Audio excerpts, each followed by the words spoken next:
Pelo sinal da Santa Cruz, livrai-nos Deus nosso Senhor dos nossos inimigos, em nome do Pai, do Filho e do Espírito Santo.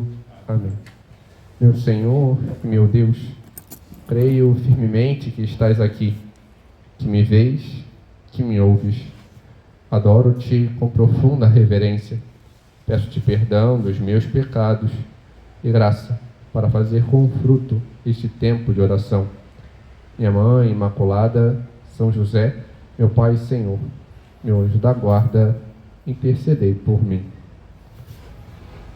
Bom, literalmente, hoje de casa nova, e comentava no início do recolhimento das mulheres, né?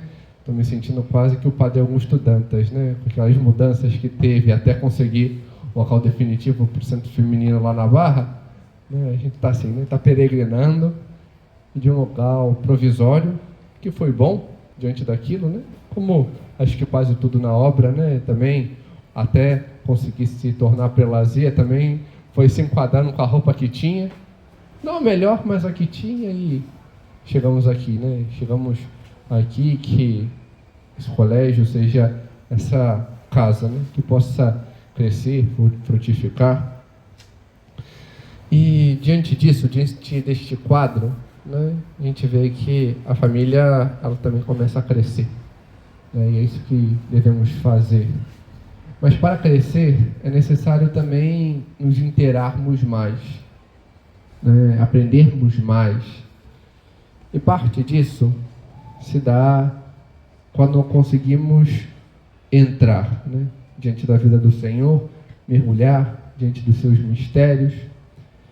E um desses mistérios que nos toca de modo particular, talvez quase que essencialmente, é o batismo do Senhor. Não só porque celebramos, né, há uma semana e um dia esta grande festa que encerra o tempo do Natal, né, mas por todo o contexto que se apresenta, né? O batismo do Senhor, ele é o girar da chave que também nos toca diante deste grandioso mistério, no sentido da purificação das águas que vem ao nosso encontro e ganha esta força para nos mover. E podemos ver isso de muitas formas. Quando, por exemplo, vemos que, em primeiro lugar, é um testemunho que ressoa por todos os 4 evangelhos. Em São Mateus, no capítulo 3, ele apresenta o batismo do Senhor, dos versículos 13 a 17, mostrando aquilo que aconteceu. Também São Marcos, logo no primeiro capítulo, falando do Senhor, também apresenta isso, né? Em alguns poucos versículos, do 9 ao 11, mas apresenta esse mistério central, este testemunho daquilo que ocorreu. São Lucas, no seu capítulo 3, também, em 2 capítulos somente, 21 e 22, mas ele apresenta, né? E também São João, de um modo um pouco diferenciado, mas apresenta também, logo no capítulo 1, este encaminhar do Senhor. Mas para entendermos a dinâmica que o Evangelho leva para apresentar isso, né, devemos ver seu conjunto. O Evangelho, em primeiro lugar, fala de São João, para mostrar esta divisão do tempo. Ele que é profeta do Novo Testamento, aquele que está ali para pegar tudo aquilo que foi anunciado de modo precedente e impulsionar diante do novo, mostrando a realização. Então, vai apresentar isso. E São João, ele tem um modo de quebrar certos paradigmas, né? São João era judeu, mas ele, por vezes, já começa a mostrar atitudes mostrando que é necessária uma mudança. São João era sacerdote Mas não vemos ele no templo. Não vemos ele nas sinagogas. Ele já começa a ter uma postura diferenciada. Ele quebra certas estruturas. Ele, em primeiro lugar, expressa um sentido profético. Ele apresenta uma postura diferenciada que podemos ver desde o seu vestir, diferente dos sacerdotes que usavam roupas com mangas longas e várias coisas bordadas, passagens da escritura, mostrando. Ele coloca algo totalmente diferente, penitencial, veste-se de pele de camelos. Também não se apresenta nos templos, nas sinagogas, ao contrário. Ele está no deserto ou no Rio Jordão. Mas até mesmo isso, ele mostra esse sinal de prefiguração diante das suas atitudes, diante dos seus atos. E logo depois de apresentar quem é São João, os evangelistas apresentam Nosso Senhor, que vem a ser batizado. E na sequência, é sempre o Senhor que chega, que vem. São Mateus inclui algo a mais, uma fala a mais, mostrando que São João meio que, peraí, eu não tenho que te batizar, ao contrário. Nosso Senhor apresenta, não, é necessário que se cumpra esta ordem. É necessário que isso aconteça. E depois temos o batismo do Senhor e, consequente isso, a visão da Trindade. O Espírito Santo que vem em forma corpórea de pomba e a voz que ressoa. E diante dos testemunhos, existe, de certa forma, o mesmo sentido, mas às vezes aspectos diferentes de como os evangelistas tratam. Autos einai ho eiosmo ho agapetos en ho eudokesa ic est filhos meus dilectos in comici complacito. Este é o meu filho amado, no qual eu pus o meu agrado. São Mateus apresenta esse sentido do expor aos outros. É parte dele expressar este anúncio ao outro, este anúncio àqueles que ali estavam, num sentido literalmente catequético, de anunciar aos demais.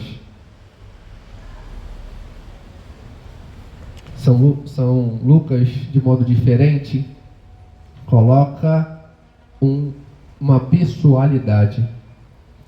So ho eiosmo ho agapetos en soi eudokesa. Tu és filhos meus dilectos, in te complacuit mihi. Tem tu. Tu és o meu filho amado. Em ti eu coloquei o meu agrado. Tem essa conversa trinitária, este direcionar a Cristo. Mas seja um falar ao outro, um falar a Cristo, apesar destas nuances, a mensagem é a mesma. Essa exposição é a mesma. Fala desse sentido do batismo, aonde o Senhor se apresenta a nós e diante desta mudança, esta mudança que podemos ver já no sentido do que é o batismo. São João Crisóstomo, quando apresenta justamente essa reflexão, comentando o Evangelho de São Lucas, ele apresenta justamente isso. Em primeiro lugar, existe o batismo judaico, que é meramente um rito que não faz nada, simplesmente lava o corpo e ponto. Existe o batismo de São João Batista, que já é maior, que já é diferente, que tem um convite à conversão, mas que é meramente prefigurativo ainda. Ele não concede perdão, ele não concede o Espírito Santo. Mas ele prefigura tudo isso. Existe o batismo cristão, que ele é superabundante, ele perdoa, ele nos lava dos pecados, ele derrama de modo superabundante o Espírito Santo. Mas o batismo de Cristo é diferente. E onde está a diferença? Primeiro, em relação à pessoa, que não necessitava de conversão, que não necessitava de perdão, de ser purificado, mas o Senhor o faz para nós. Não é Ele o purificado, mas é Ele quem purifica. Ele desce as águas e as purifica, dá uma virtude a elas para que elas possam nos lavar, nos purificar. E é exatamente isso que, de certa forma, vemos quando vemos o que é o rito do batismo, uma das formas, talvez a forma mais simbólica e mais bonita, pelo menos segundo, assim, meu gosto, assim, eu acho extremamente expressivo.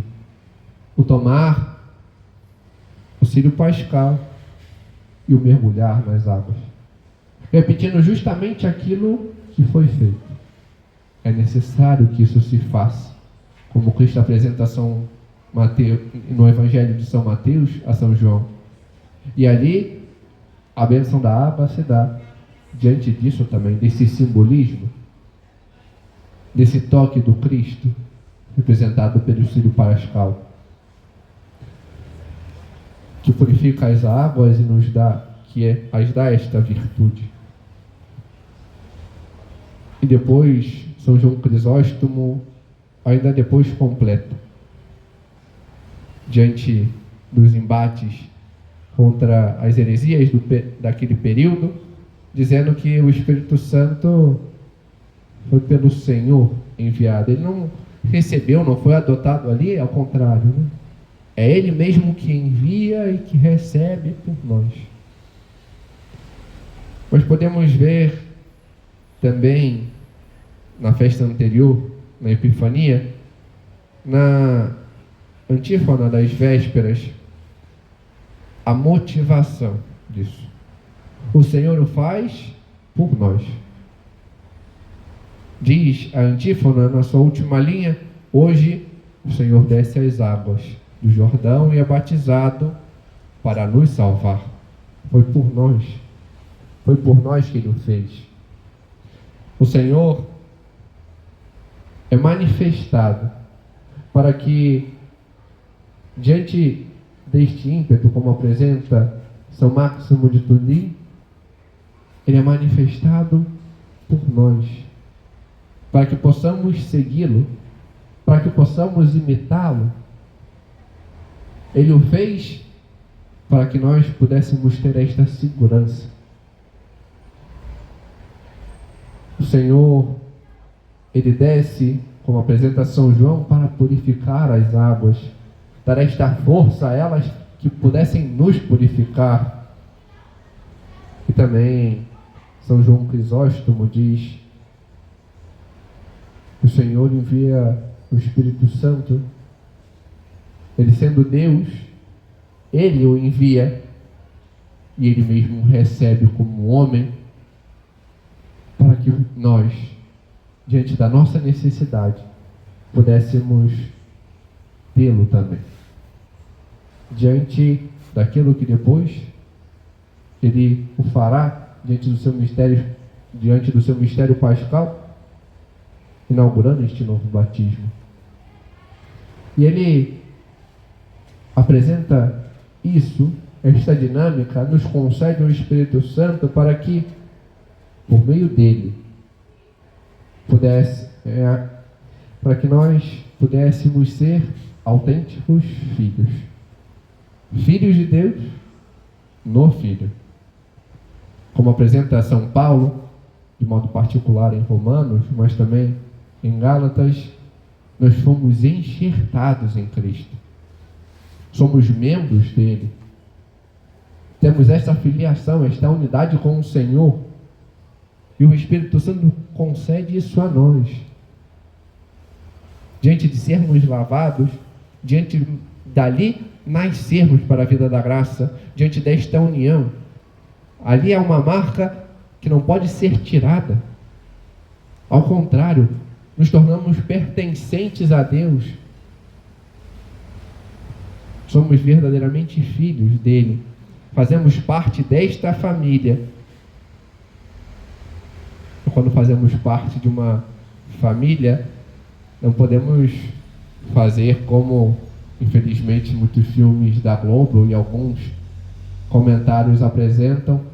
Não podemos ser as ovelhas negras, que diante daquelas práticas familiares é aquele filho que se esconde e faz justamente o oposto, para ir contra.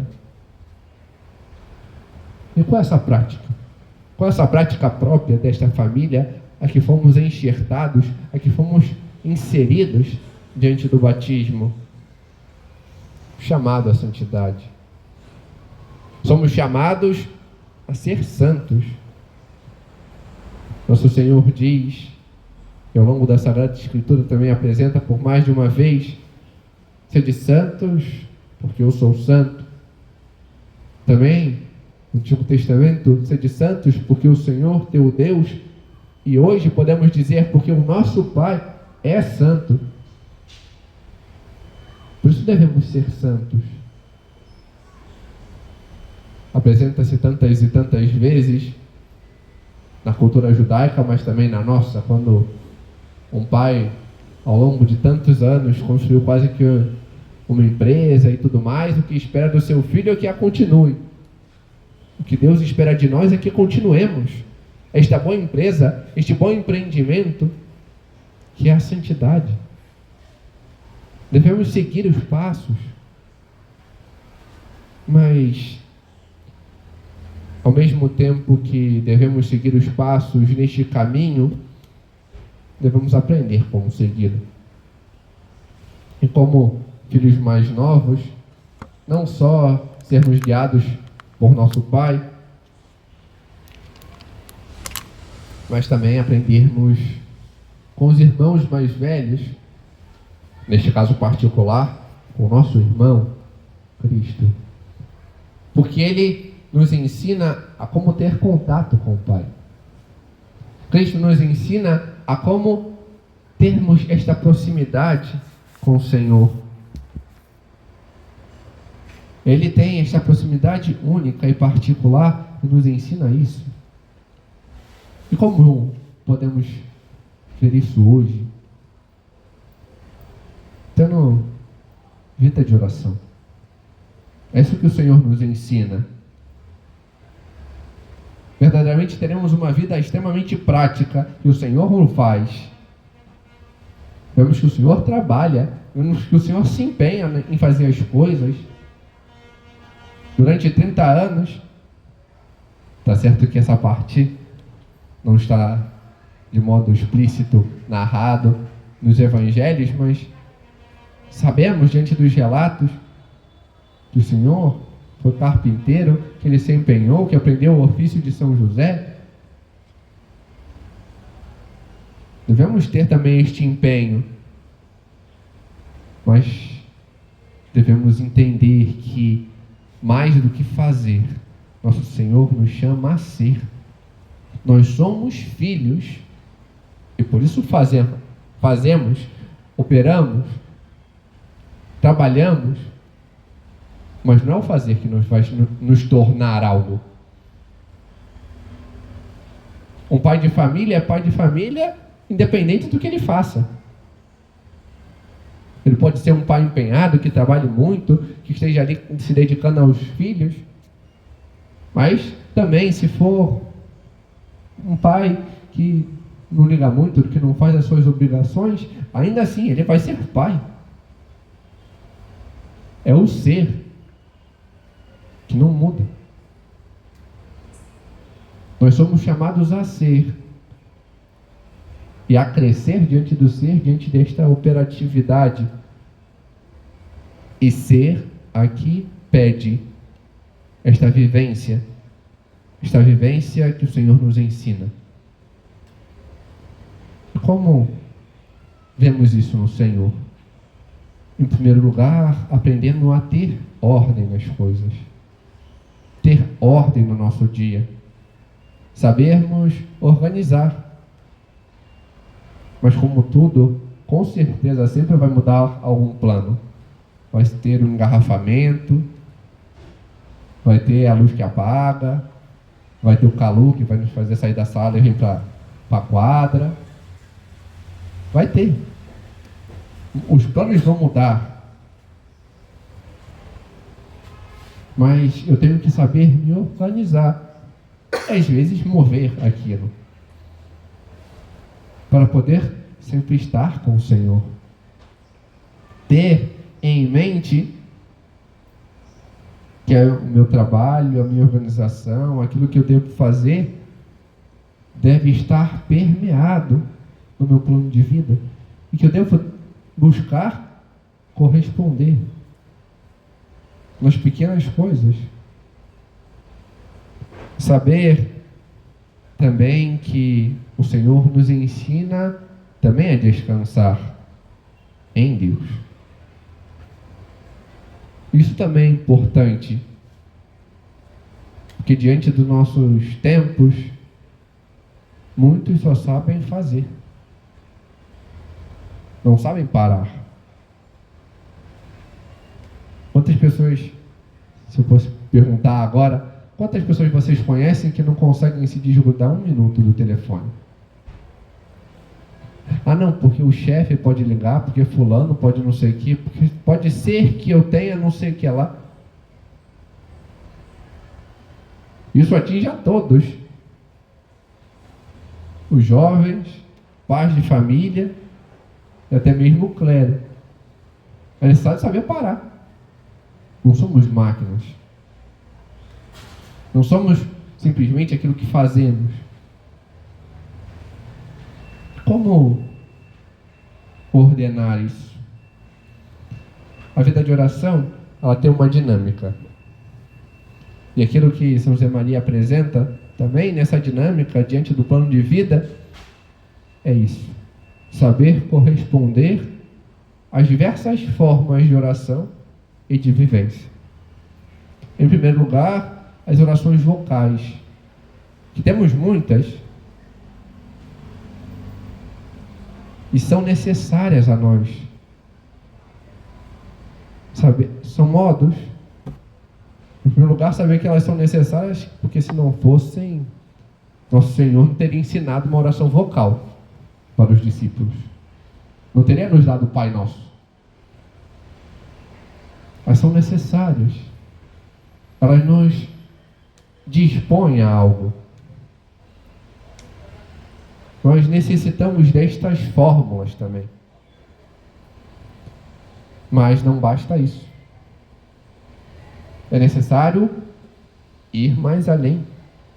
Ter mais maturidade na fé, ter mais maturidade na vida de oração. Sabermos fazer a oração mental. E como fazer? A oração mental é um ruminar em Deus. E se colocar na presença do Senhor e pegar, não um texto monumental, mas algo simples. Um versículo, uma frase de algum livro de meditação. E ali, ruminar, ver aquilo que Deus quer nos falar. E por isso que algo essencial para a oração, seja mental, seja contemplativa e até mesmo a vocal, é o silêncio. Na paróquia que eu estou hoje, algo que me incomoda profundamente é muitos não sabem fazer silêncio.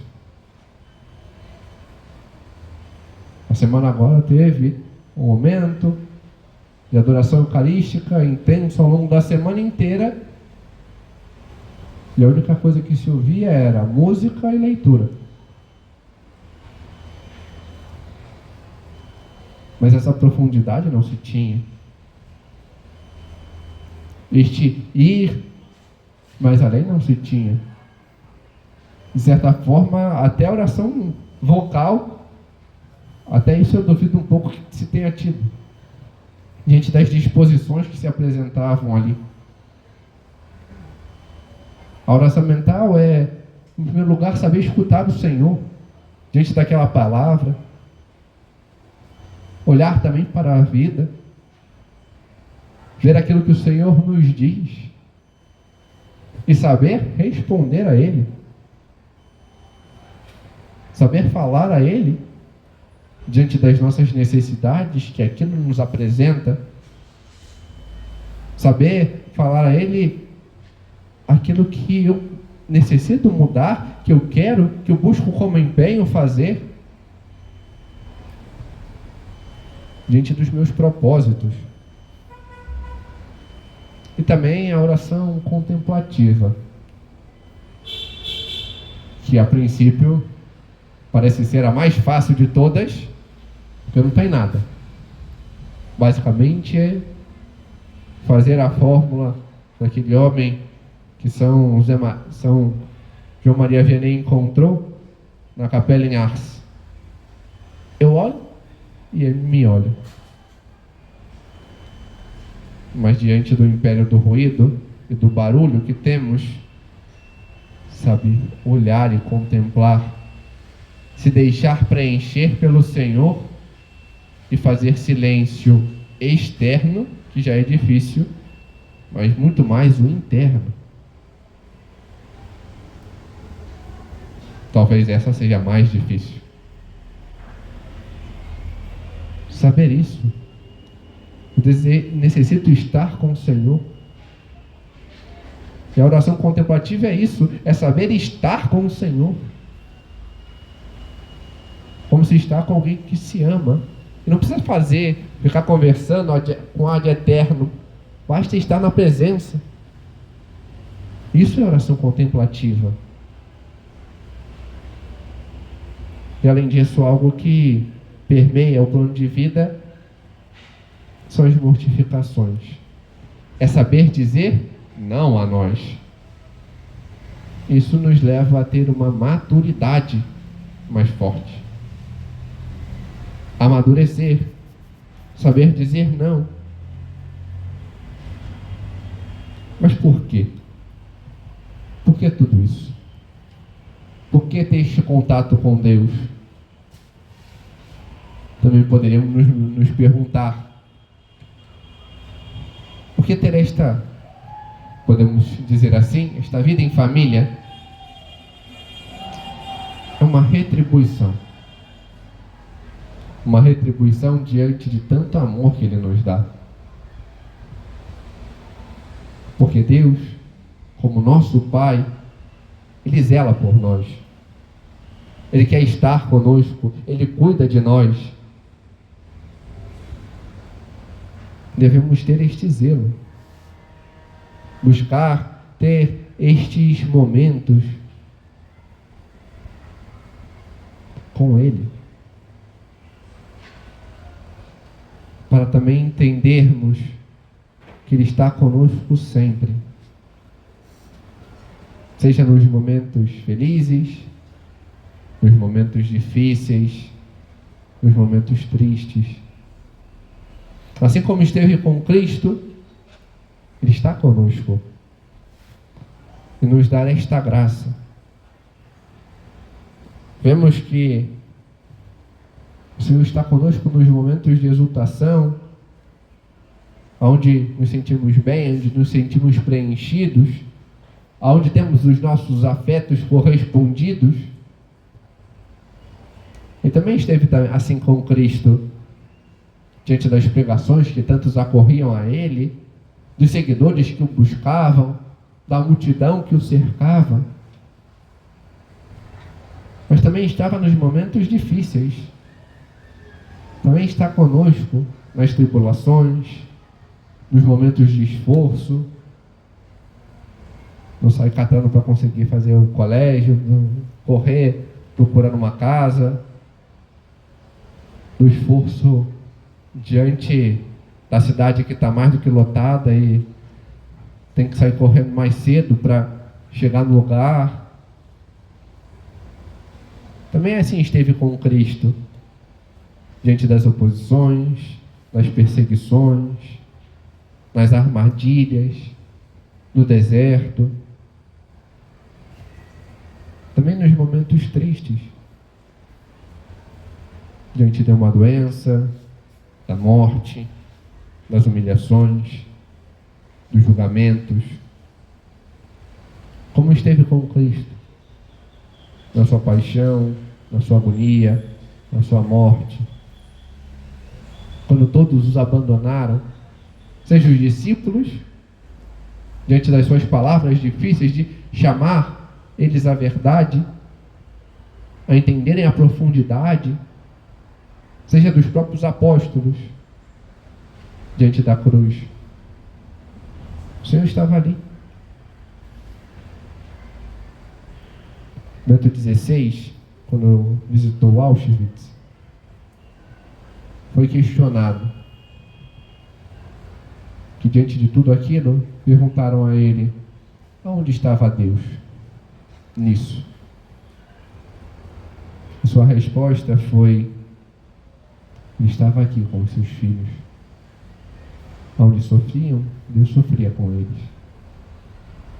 O Senhor está conosco nos momentos difíceis, lutando conosco, nos felizes, nos alegrando conosco, nos tristes, nos amparando.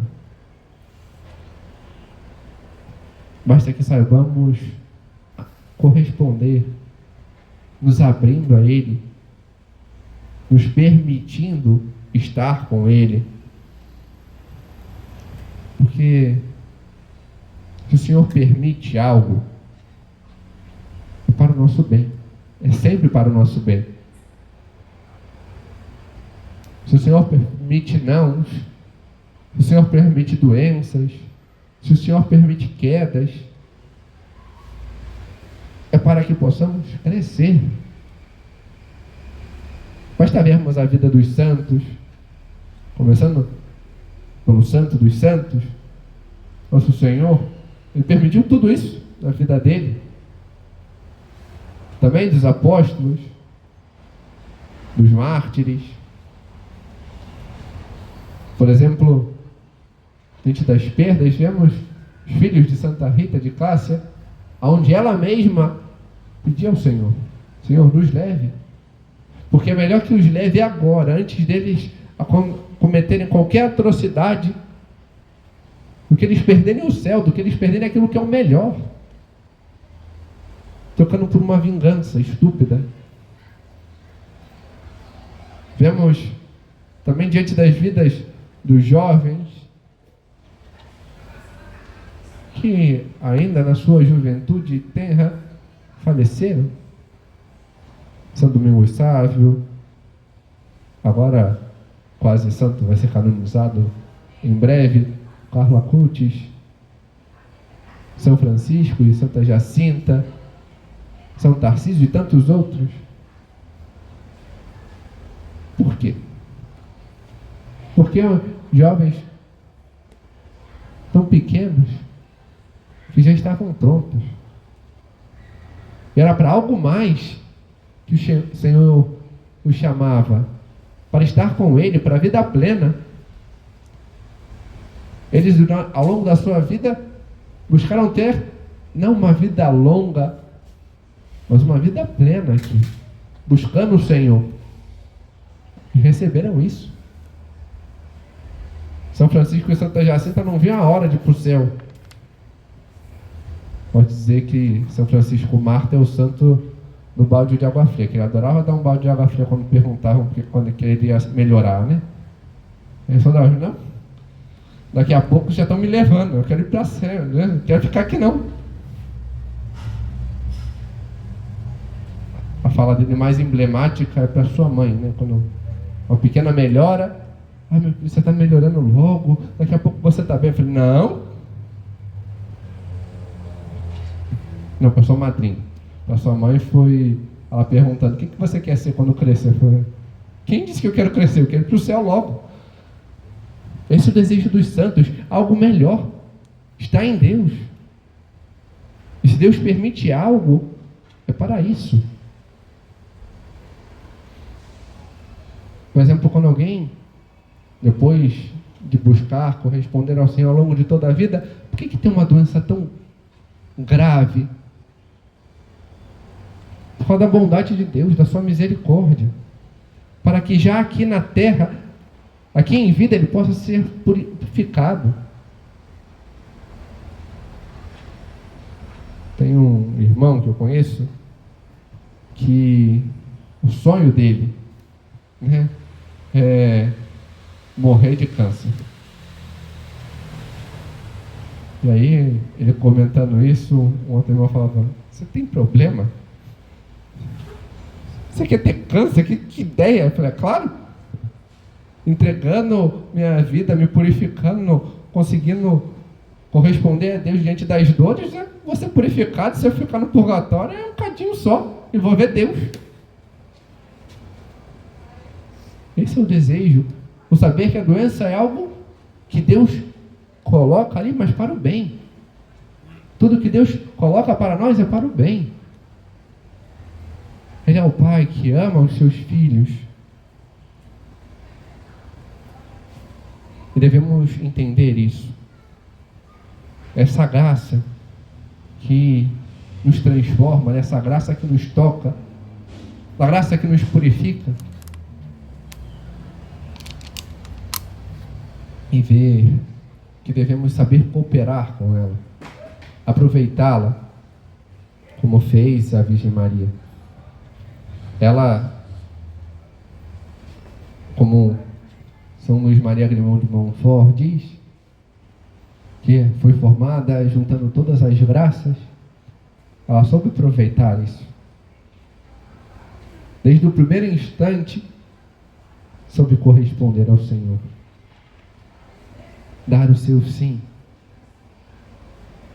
que de modo esplêndido se consolida ao anjo e depois na cruz. Ela, como nossa mãe, e modelo eminente da igreja, ela nos ensina a fazê-lo. E por isso, como uma tradição muito bela no Brasil, no batismo somos consagrados a ela. Devemos aprender a saber corresponder a isso. Corresponder a esta consagração. E aprender com esta boa mãe a sermos autênticos filhos seus. Sabemos corresponder a esta grandeza, a este chamado de santidade que é ser filho de Deus. Dou-te graças, Senhor, pelos bons propósitos, afetos e inspirações que me comunicaste neste tempo de oração. Peço-te ajuda para os pôr em prática.